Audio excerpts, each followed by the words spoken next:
Ante, wapastem tsikason. So Whitehorse here, and we're going to continue on again with our 13 moon teachings, and we are on to April. So with April, as Nihilak, as Cree people, we call April Aigapism, or the frog moon.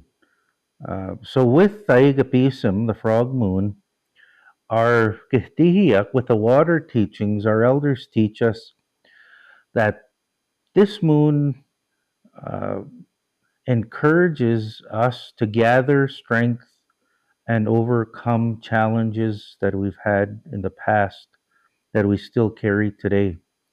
So the rays of this moon would provide healing energy to let go of past hurts or past trauma and to move on with renewed strength and a rebirth of life, because this moon brings that whole rebirthing of life to us.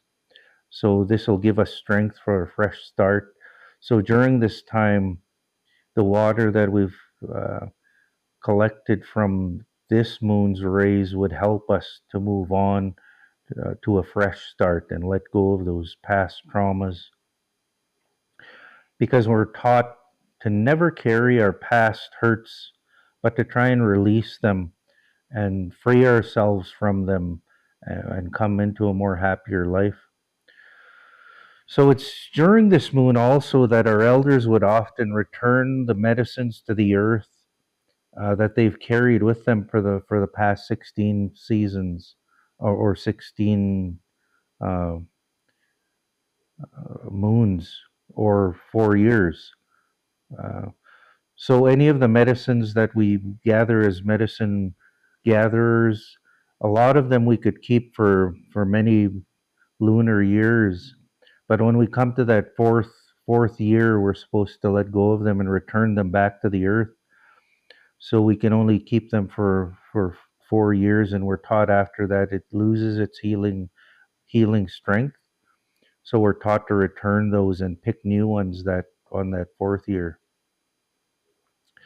So I remember that this agapism was also the time that our elders would give offerings to their protectors, because in our traditional teachings we're taught that we're given protectors, that certain spirits step forward to protect us and watch over us and guide us.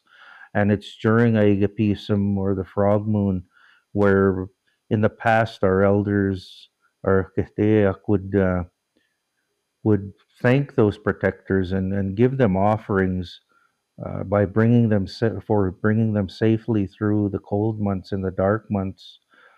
And they would do that by going uh, somewhere private and just giving offerings to their protectors. And it would depend on the person and the protectors that they had, what kind of offerings they would give to that spirit that was, we're told, that protects them. So I was taught that we call this moon Aigapism to honor Aegus, the frog, because the frog is a very special spirit. Because the frog, or Aegus, is one of very few spirits that walks in both worlds. So not only does Aegus walk or live comfortably in the land and in the water, but we're told that Aegus also walks comfortably in both this physical world and in the spirit world. So we're taught by our Kitheiak, our elders, that after a long winter of putting his body to rest in the ground, like Muskwa, uh, Aegus uh, wakes during this Aegapism, this frog moon, and comes back to this physical world for another year.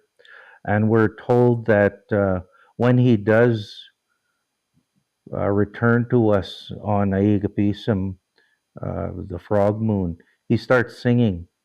And we're told that it's the singing that he does that starts to wake up all of the other plants and all of the other animals that have slept for the winter.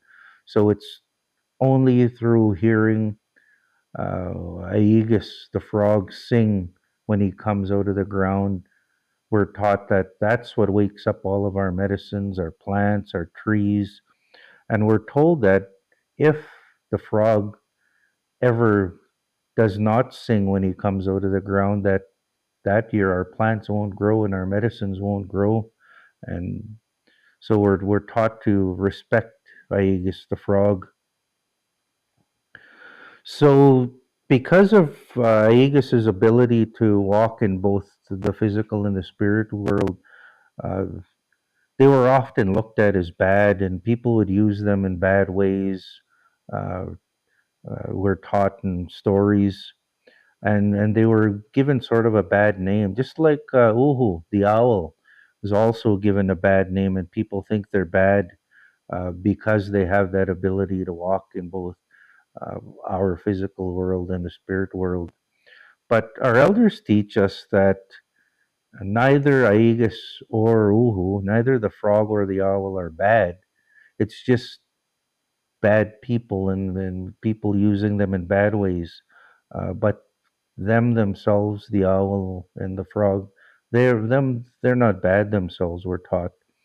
And our elders remind us to respect and honor all living things on this earth, um, because everything has a purpose. So that's the teachings that I've was passed about Aigapism. I hope you learned something today. Tinanaskom tinawaw ka, Kyo.